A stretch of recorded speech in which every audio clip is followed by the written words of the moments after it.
যে মনে হয় এটা সম্মিলিত কোনো বুঝ জ্ঞানের ফল না।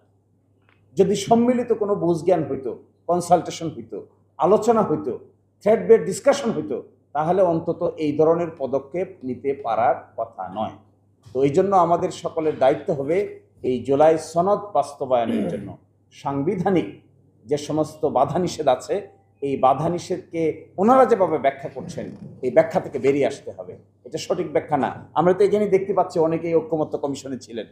যেদিন গণভোটের সিদ্ধান্ত হয় সেদিন সকলে খুশি হয়ে একসাথে উঠেছে, কোলাকুলি করে একসাথে উঠেছে, এবং সেই দিনটা ছিল সবচাইতে আনন্দের দিন।